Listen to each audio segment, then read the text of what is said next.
Oh, yowza. Today, mastering self-love. That's what this video is about. And this was coming to me in a way of like when I was in the shower, all of these thoughts, all of this knowing was being downloaded to me like, talk about this, share this, share this. And then, looking for confirmation, I always ask for confirmation. Is this the message I'm meant to share? And there's been so much confirmation in the past 2 hours about this that I'm really, really excited and feeling just so full of excitement to share this message with you. So, self-love, what does that mean? I'm always talking about your levels of self-esteem, self-confidence, self-image, self-worth. And when we have low levels of self, it can be difficult to have self-love, to practice self-love, to master self-love. And when I talk about mastering something, whether it's mastering your beliefs, mastering self-love, when I talk about mastering something, it's a practice, it's a way of being, it's something that you incorporate into your life on a daily basis. When I was a student, competitor, and teacher in the martial arts, we had basics that we practiced every day. And our goal was to master these basics. And that doesn't mean that you ever get to the point where you're done, you're finished, you've got it so down pat that you never have to practice it again. It's a way of being. It's something that you put into practice on a daily basis because you want to be able to rely on it whenever the need arises. You want to be able to tap into that the minute you sense that this is something that you can use at this given moment. And mastering self-love is the same way. Because when we are love, right? We are all walking around looking for love or giving love. That's every thought is either looking for love or giving love.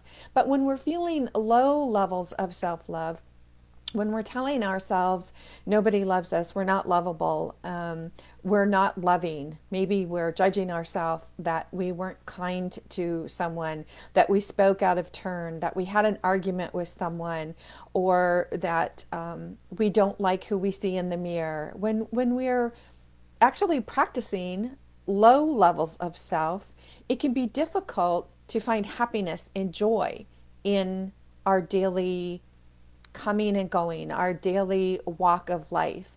And I hear people talk about practicing self-care, but the art of practicing self-care is also about love. What are you doing for yourself to say, I love you? So many of us are looking for that other person. Oh, when that person really loves me, then I'll feel loved. Then I'll feel like I'm worth something because someone else loves me. But as I said in previous videos, every one of us has our ups and downs, right? We all go through things. So if you're depending on the level of love from another person to determine how much you are loved or worthy of love, there are days when you're going to feel loved, there are days when you're going to feel not loved, and it's going to go like this. So why would you give your power away to another person? Instead of saying, oh, I need someone else to give me that love, ask yourself, what can I do for myself, for me, to have that love, to feel that love? It's funny because as women, right, we tend to say, oh, I've got a date tonight, I'm going to shave my legs today. And isn't it interesting when we think about, why don't I shave my legs for myself? Why don't I do that for me? Oh, I'm going to put makeup on today. Why don't we do that for ourselves instead of for someone else? Or if it's not something we enjoy doing, why don't we make the decision, you know what? Yeah, I've decided I'm not going to do that anymore.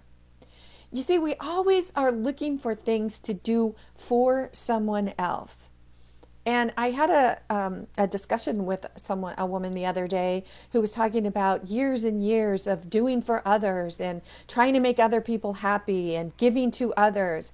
And now she's at a point in her life where she wants to put herself first. She wants to make her life about her.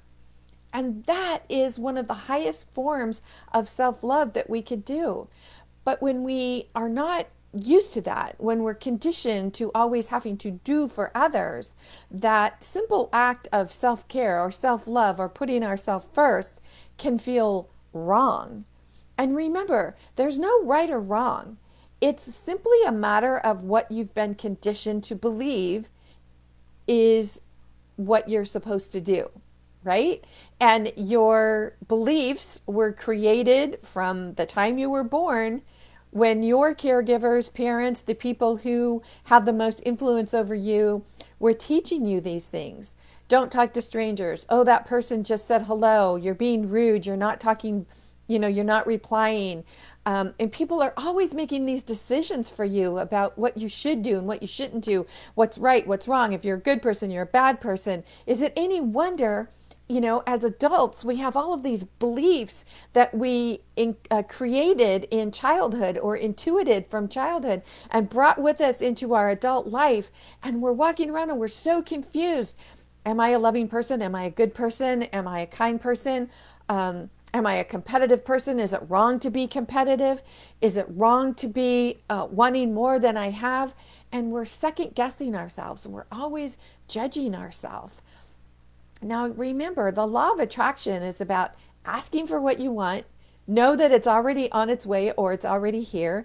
And number 3, the third step, is simply allowing. But allowing is often the most misunderstood step in the law of attraction because we're so busy not loving ourselves. We have difficulty saying, you know what? I deserve this. I am amazing. I am all that in a box of chocolates. Yes, I deserve this. That's why I'm asking for it. And I'm ready for it to come to fruition. I'm ready for it to happen. I'm ready to allow it. I'm ready to receive it. I'm ready to have it in my life because I love me. I love who I am and the very reason that I'm here. When we get to that level of self-love, it's easier and easier to keep our levels of self higher and higher and higher because we know that we matter. We know that we're here for a purpose. And everything that we choose to do or choose not to do is based on love of self. So what can you do to bring more love into your life? More self-love, be more loving to you. One of the things that I always suggest to my clients is to create a happy list. And there should be at least 200 things on your happy list. Think about things that make you happy. And it's, one of the things on my happy list is iced tea with a lot of ice. Man, I love my iced tea and I love a lot of ice. That makes me happy. So when I go to a restaurant and I order iced tea and an extra ice, if they're chintzy on the ice, I'm going to be like, hey, you know what?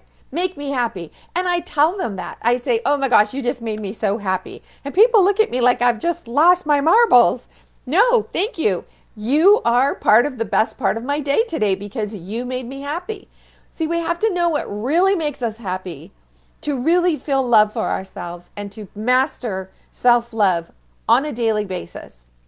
So if you have any questions on this or you'd like some help or you're ready to really master your self-love, I invite you to visit masteringyourbeliefs.com.